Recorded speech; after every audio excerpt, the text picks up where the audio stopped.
반갑습니다. 와룡봉추입니다. 지난 한 주는 우리 시장이 이 신종 코로나 바이러스, 일명 우한 폐렴이 거의 블랙홀처럼 우리 시장을 완전히 뭐 우리뿐만 아니라 전 세계 시장을 한번 휩쓸고 갔던 한 주였다라고 볼 수 있습니다.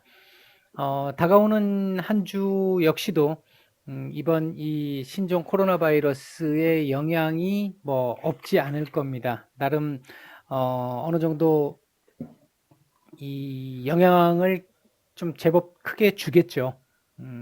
요번 주만 지난주만큼은 아니겠습니다만. 그래서 요번 주는 일단 오늘 종목에 대한 이야기보다는 시장에 대한 이야기를 조금 해 보도록 하고요. 어떤 방식으로 대응을 하는 것이 조금 더 나을지 그런 얘기를 간략하게 조금 해 볼까 합니다. 얘기를 들어보시고 도움이 되셨다고 생각되시는 분들은 구독, 좋아요 한 번씩 부탁을 드리겠습니다. 자, 그러면 떠들어 보겠습니다. 어, 일단 오늘 오전까지 이 상황을 놓고 본다고 한다면 이 우한 폐렴 신종 코로나 바이러스의 확진자는 13,700명이 좀 넘는다. 아까 좀 오후에 나온 얘기를 보니까 한 14,000명 정도까지 얘기가 14,000명이 넘었다는 얘기까지도 지금 나오고 있던데요.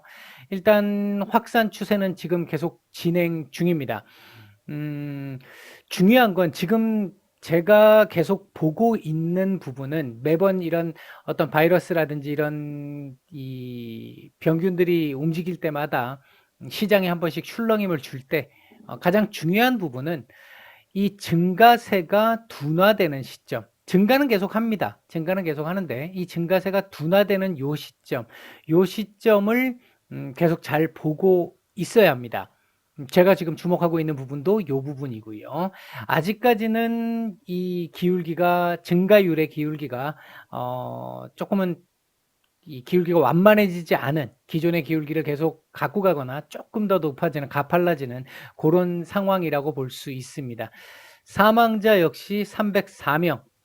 그리고 중국 외 사망자가 한 명 나왔는데 필리핀에서 사망자가 나왔습니다만 중국 우한 출신 사람이죠. 그렇게 본다라고 한다면 뭐 아주 큰 부분은 아닐 텐데 이 부분도 만약에 중국 이외의 국가에서 사망자가 확장되게 됐을 경우에는 제가 오늘 드릴 말씀들이 조금 더 연장될 수도 있다, 연기될 수도 있다. 그렇게 보시면 될 것 같습니다. 일단 제가 보는 시각은 요번 주 정도를 지나면서 이렇게 가파른 급등세는 기울기는 꺾일 것이다라고 보고 있습니다. 뭐 그냥 한두 가지 정도만 말씀을 드리면 기본적으로 작년 12월 초중순에 이 우한에서부터 바이러스가 시작이 됐는데요. 이게 1월 한 11일 전후한 시점부터 중국에서 해외로 본격적으로 이제 확장되어 나가기 시작을 했고 1월 한 15일에서 15일 전후한 시점쯤 되겠죠. 그때쯤부터 시작을 해서 국제적인 공조가 이루어지기 시작했습니다. 본격적으로 공조가 이루어지기 시작을 했습니다. 그런 차원에서 제가 지난주에도 이 말씀을 드렸었고 지난주 초에도 그 말씀을 드렸었는데 그러니까 그 전주에도 말씀을 드렸지 싶은데 2월 첫째 주 정도가 피크가 될 것이다. 그래서 지금 피크를 지나고 있는 시점이다. 지난주에 제가 그 말씀을 아마 드렸을 겁니다. 요번 주 정도, 그러니까 지난주 피크를 지나면서 요번 주 초반에서 중반을 넘어서는 시점부터는 꺾이는 시점이 나올 것이다라고 보고 있고, 중국에서도 이제 병상들이 확보가 되기 시작하죠. 2월 3일, 2월 5일부터 시작해서 병상들이 본격적으로 이 갖춰지기 시작을 한다고 합니다. 이제 이런 기타 등등의 뭐 그 외에도 얘기가 몇 개 더 있습니다만은 근거가 몇 개 더 있습니다만 일단 그 정도만 말씀을 드리고요. 어쨌든 하여튼 여하튼 좌우지간 간에 제가 보는 시각에서는 아직은 확산 추세에 있는데 이번 주가 최대 피크가 될 것이다. 이렇게 보고 있습니다. 오늘 우리나라도 한 명 추가적으로 3명이 추가적으로 더 나오면서 15명까지 증가를 한 상황입니다. 자, 앞으로 그럼 시장이 어떻게 움직일 것이냐? 다음 주 빠르면 뭐 일단 급한 대로 다음 주 요번 주라도 일단은 뭐 이게 제일 중요하겠죠. 이게 모든 이슈를 지금 다 빨아들이고 있잖아요, 우리 시장에. 뭐 각종 재료를 갖고 있는 것들이든 아니면 뭐 정치 테마주였든 아니면 그 외 테마주였든 거의 모든 이슈를 다 빨아들여 버렸기 때문에 얘가 뭐 종목들 같은 경우 시장도 마찬가지입니다만 종목들 같은 경우도 대부분 어떤 지지 라인이 있으면 이 지지 라인 밑으로 지금 언더슈팅들이 나온 상태입니다. 지난주 금요일까지를 기준으로 큰 폭의 하락이 2차례 이상이 있었기 때문에 뭐 시장 상황은 당연히 좀 많이 약화되어 있는 상황인 건 분명하죠. 일단 다음 주도 우한 폐렴의 확산 여부, 신종 코로나 바이러스의 확산 여부가 일단은 가장 중요할 것 같습니다. 기본적으로 우리 시장이 지난주 금요일 날 4명이 추가 확진이 한꺼번에 나온 데다가 오후장 들면서 점심시간을 넘었으면서 미국 독감 얘기가 나왔어요. 이게 참 우습죠. 미국 독감이 갑작스럽게 나와서 실검 뭐 1위까지도 올라왔었어요. 했었는데 이 미국 독감이 그러면 시작된 거냐? 그게 아니고 미국 독감이 시작된 지는 약 한 4개월 가까이 됐습니다. 8,200명이 죽었다고 하는데 이 8,200명이 최근에 다 사망한 사망자가 아니라 최근 4개월간 사망했던 사망자입니다. 미국 국내적으로 놓고 따졌을 때는 뭐 10여 년 만에 오는 최악의 독감 중에 하나라고 얘기를 하더라고요. 그렇게 얘기를 하는데 이게 기본적으로 갑작스럽게 지난 금요일 날 나온 얘기가 아니에요. 근데 금요일 날 우리나라의 뉴스에 나왔죠. 주말 동안 계속 이 얘기도 나오고 있고요. 지금 하고 있는데 같은 뉴스 지금 재탕3탕하고 있습니다. 요런 부분들도 놓고 봤었을 때 미국은 뭐 미국도 금요일 날 좀 타격을 좀 많이 입었습니다. 많이 입었습니다만 우한 폐렴이 일단은 기본적으로 영향을 끼쳤다고 볼 수 있을 것이고 미국 독감의 경우에는 우리나라 독감하고 똑같습니다. 그러나 좀 강한 독감이라는 건데 미국 경제에 영향을 줄 정도의 상황은 아닙니다. 우한 폐렴이 지금 하나 조금 걱정스러운 부분은 저는 그렇게 보고 있지 않았고 지금도 아직도 제가 생각하는 선에서는 전 세계 경제에 큰 영향을 줄 거라고 아직도 생각은 하지 않고 있습니다. 다만 중국 쪽에서 지금 확산 여부가 아직까지는 계속 되고 있는 확산 여부를 봤었을 때 확산이 되고 있는 상태다 보니까 중국 경제 자체가 일단은 좀 타격을 좀 입을 수 있겠죠. 타격을 입게 되면 중국 경제가 타격을 입게 되면 당연히 전 세계 경제, 우리나라 경제에도 타격을 입게 됩니다. 다만 작년 5월에서 7월 사이에 8월 사이에 있었던 하락들을 생각을 해보게 되면 뭐 적은 이슈로는 우리나라 국내적인 걸로 놓고 따졌을 때는 MSCI 리밸런싱에 따라 가지고 외인들이 빠져나가는 현상이 하나 있었었고 미중 무역 분쟁이 더욱더 심화되면서 관세 부과가 계속 더 심화돼 가고 있던 상황이었고요. 거기에 일본의 화이트리스트 배제 사건까지 있었습니다. 미중 무역 분쟁과 화이트리스트 제외는 물론 이게 가장 큽니다만 전 세계 경제를 근본적으로 흔들 수 있는 요인이며 근본적으로 흔든다라는 그 의미 속에는 향후 몇 년간의 경제 성장률을 쥐고 흔들 수 있는 그런 정도의 위협이었습니다. 당시에. 그랬기 때문에 우리가 진짜 뭐 한 2016년, 15년, 16년 때 폭락이 한번 있었던 그런 그 시기와 비슷한 정도의 큰 폭의 하락을 경험을 했었던 것이죠. 지금 최근에 4 코스닥 같은 경우 4% 가까운 하락, 그리고 뭐 1%, 2% 가까운 하락, 이렇게 우리 지금 최근 증시 많은 타격을 받고 있습니다만 이때의 상황과는 차원이 다르다. 이때는 서로 물고 뜯고 싸우던 시기였죠. 물고 뜯고 싸우던 시기였기 때문에 서로를 망가뜨리려고 했던 시기라고 볼 수 있습니다. 그러나 지금 이 신종 코로나 바이러스, 우한 폐렴과 관련해서는 서로를 물어뜯는 게 아니라 예를 들어 지금 뭐 테슬라 같은 경우도 오늘 뉴스를 보면 테슬라 같은 경우도 중국 쪽에서 생산 차질이 예상이 된다라고 하고 있고, 반도체 섹터들 같은 경우에 삼성전자를 중심으로 해가지고 우한 지역의 공장들 다 지금 올스톱한 상태고 중국 그 지역으로 확대가 되고 있기 때문에 생산량에 있어가지고 상당히 큰 타격을 볼 수 있습니다. 1분기 타격이 불가피할 수 있습니다. 그런 차원에서 놓고 봤었을 때 제가 처음 예상한 것보다는 분명히 더 큰 타격은 맞습니다. 그래서 지금 제 예상보다도 더 큰 하락들이 좀 있어 왔다라고 보여지는 것이고요. 그러나 지금의 상황은 서로 물고 뜯는 시기가 아니라 서로 어떻게든 극복을 해 나가려고 하는 국제적 공조를 조금씩 보이려고 하는 시기입니다. 그렇다는 얘기는 이 바이러스가 어느 정도 사그라들기 시작하는 그 시점부터 시작해서는 상당히 빠르게 경제가 올라올 수 있다라는 부분이 되겠죠. 이 부분이 물론 중국 자체가 당장 올라오지는 않을 겁니다. 왜냐하면 수습을 해야 하니까. 바이러스 유행이 끝났다라고 하고 나면 이제 도시 소독부터 시작을 해서 장비 점검들 다시 시작해야 될 거고 도시 재건을 해야 되잖아요. 어떻게 보면 지금 폐쇄된 도시들은. 그렇기 때문에 그런 부분들과 관련해 가지고 바로 뭐 한 번에 팍 치고 회복이 되지는 않겠습니다만 긍정적인 부분, 즉 계속해서 악재가 계속해서 나오면서 향후 시기가 불안정해지는, 불확실성이 높아지는 시기라기보다는 점점 지금 바닥 중 와 있는 이것이 점점점 위로 회복될 수 있는 기대감을 계속 가질 수 있는 시기로 간다라는 겁니다. 중요한 건 이 부분이죠.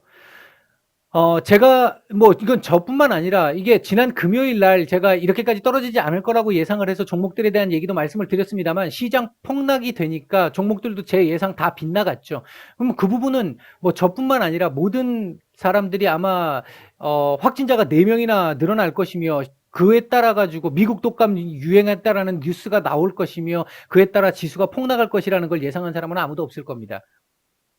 그 상황이 나왔기 때문에 종목들 같은 경우도 버틸 수가 없는 겁니다. 종목도 제가 오늘 종목을 말씀드리지 않겠다라고 말씀드렸던 이유도 지금 상황에서는 시장 상황이 중요하지 종목 상황이 중요한 상황이 아니다 보니까 그런 거고, 시장만 추가적인 악재에 의해서 폭락되는 상황만 아니면 어느 정도 저점은 형성을 할 겁니다. 월, 화 정도 선에서 저점은 형성을 할 걸로 보고 있습니다. 그리고 반등이 나오겠죠.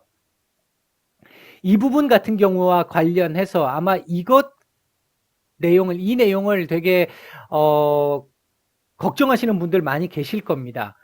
중국 시장이 3일날 월요일날 개장을 하게 되면 우리도 거기에 추가적으로 두드러 맞지 않겠나라고 생각하시는 분들 계실지 모르겠습니다만, 제가 보는 시각에서는 당연히 월요일날 중국 증시 갭 하락하겠죠. 폭락할 겁니다. 당연하죠. 왜냐하면 중국을 기준으로 놓고 따지면 춘절 기간에 전 세계 글로벌 증시, 중국 증시가 이만큼에 있었다고 한다면 지금 현재 글로벌 증시는 여기쯤 와 있는 거죠. 중국 증시는 아직 시작을 안 했잖아요. 그러면 월요일 날 시작할 땐 이거 반영해야겠죠, 당연히. 근데 얘가 반영한다고 해서 우리나라가 폭락을 또 하겠습니까? 그건 그렇지 않다라는 거죠. 물론 우리가 급등을 할 수는 없겠죠. 대신 우리는 선반영을 했기 때문에 월요일 날 약보합 또는 강보합 정도의 상황을 가져다 줄 수는 있습니다. 하지만 뭐 폭등을 하거나 그렇지는 않겠죠. 중국 시장이 폭락하는 가운데 그 정도까지는 아닐 거라고 봅니다.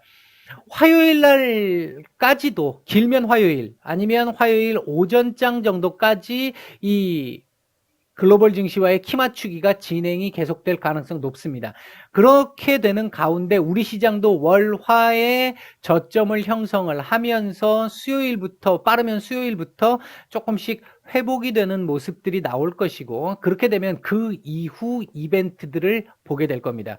다만 이게 추가로 더 큰 당장 몇 명 더 확산되고 하는, 물론 제가 이렇게 말씀드려서 죄송합니다. 사람의 생명과 건강과 관련된 부분이 있긴 있는데 제가 주식과 관련해서만 말씀을 드리겠습니다. 그래서 그 부분은 좀 이해를 해주시고 양해를 좀 해주시고 들어주시면 좋겠습니다. 확진자는 증가할 것이고 감염자도 증가할 수 있습니다. 하지만 그 증가 속도가 둔화된다라고 한다면, 둔화되는 모습을 보인다라고 한다면 크게 시장에 영향을 주지는 못할 것이다. 요렇게 보고 있습니다. 돌아오는 주를 보게 되면 미국 대선의 경선이 시작되면서 민주당 쪽에서의 경선 결과를 조금 더 우리가 신경을 써서 좀 봐야 될 것 같고요. 그리고 화요일 날은 트럼프의 국정연설이 있습니다. 여기서 어떤 얘기들이 나올지 여부도 상당히 중요한 포인트 중에 하나입니다. 이게 우한 폐렴과 관계없이 우리 시장에 영향을 줄 수 있는 중요한 포인트 중에 하나고요. 그리고 수요일 날은 트럼프 탄핵이 상원에서 표결이 진행이 될 텐데 뭐 안 되겠죠. 요번에 지금 볼턴 그 증언도 지금 뭐 일단 깨졌고 뭐 예상했듯이 트럼프 탄핵은 안 될 가능성이 매우 높습니다. 이렇게 놓고 본다고 한다면, 그리고 또 이제 미국 쪽에서 하나 더 봐야 될 거는 고용 지표가 이번 주 나오죠. 그 부분에서 고용 지표가 문제가 되지 않는 상황이라고 한다면 아까 말씀드렸던 요게 어느 정도 확산되지 않고 고용 지표 그냥 무난하게 시장의 컨센 정도만 부합해 준다라고 한다면 월화에서 수로 넘어오는 시점, 늦어도 목요일 정도쯤 들어오는 시점부터는 어느 정도의 반등이 제법 예상이 된다. 그러면 여기서 떨어질 때는 얼마나 더 떨어질 수 있을 것이냐라는 걸 생각해 보면, 중요한 건 이제 월화에서의 떨어지는 정도의 상황일 테니까 놓고 보면, 제가 보는 시각에서 코스피는 최대 2090에서 2100 정도를 예상하고 있습니다. 최대한 요거 밑으로는 안 떨어지지 않을까 싶습니다. 요 부분이 최저점이라고 보여지고요. 뭐 이거 위에서 반등을 줄 수도 있습니다. 코스닥의 경우에는 635에서 642 정도, 640 정도, 요 정도에서 저점을 형성할 가능성이 매우 높습니다. 만에 하나 추가적으로 이 문제가 되는 상황이 또 온다라고 한다면, 이제 지난 금요일과 같은 추가적인 큰 악재가 또 나온다라고 한다면 한 이 정도까지도 열려는 있습니다. 그러나 요거 밑으로는 뭐 안 내려올 것 같고요. 그러니까 요 정도 선에서 마무리가 되지 않을까 생각이 됩니다. 하루 만에 이렇게 움직인다라기보다는 월화 안에 요 저점이 찍힐 가능성이 높다. 찍고 나면, 저점이 찍히면 반등이 나올 가능성이 높죠. 일단 아까도 말씀을 드렸습니다만 이 우한 폐렴의 확산 여부가 가장 중요한, 이게 지금 뭐 전 세계의 모든 이슈를 다 빨아들이고 있으니까 이번 주를 최대 피크로 예상을 하고 있다. 그로 인해서 제가 보는 이번 주는 전약 후강의 장세가 나올 것으로 보고 있다. 이렇게 말씀을 드리겠습니다. 너무 겁을 내실 건 없고요. 아까도 말씀드렸듯이 근본적으로 지금의 하락이 근본적으로 펀드멘탈을 훼손시키면서 더 안 좋게 흘러가는 쪽으로 인위적인 움직임이 나오는 게 아니라, 지금은 모두 이 어떤 재해에 대해 대응한다라는 차원의 모습들이기 때문에 요게 어느 정도 잡혀 나가기 시작하면 그 뒤부터는 빠르게 이후 흐름을 예상해 보는 상황이 나오게 될 겁니다. 그렇기 때문에 너무 겁내거나 걱정하실 필요는 없고요. 지난 8월, 짧게 보면 작년 7, 8월 겪어보신 분들 아실 겁니다. 그렇게 딱 되고 나서 바로 폭락 딱 있고 나서 그 뒤부터 바로 반등 제대로 나오잖아요. 어느 정도는. 그러니까 그런 상황을 생각을 이번에도 해보시면 될 것 같고요. 현금이 있으신 분들은 제가 볼 때 뭐 추가적으로 변동 상황이 생기면은 제가 또 말씀을 드리겠습니다만, 제가 보는 시각에서는 월화 정도 선에서 뭐 이 물반 고기반의 상황에서 뭐 대응을 하시는 방법도 있을 것이고, 지금 현재 물려 있으신 분들, 지금 종목을 갖고 있다가 최근에 시장 하락과 함께 같이 물려 있는 분들은 제가 보는 시각에서는 종목 자체에 문제만 없다면 조금은 더 견뎌보는 게, 조금 긴 호흡으로 본다라고 한다면 저는 이 기간이 손절 구간이 아니라 버티면서 매수를 더 할 수 있는, 추가 매수를 할 수 있는 더 좋은 구간으로 보고 있습니다. 일단 너무 걱정하지 마시고 월요일 날 이 밝은 모습으로 뵐 수 있으면 좋겠습니다. 월화 정도까지가 최대 피크라고 보고 있습니다. 일단 그렇게까지 말씀을 드리고 나머지는 다음에 또 말씀을 드리도록 하겠습니다. 휴일 잘 보내시고 내일 뵙겠습니다. 마치겠습니다.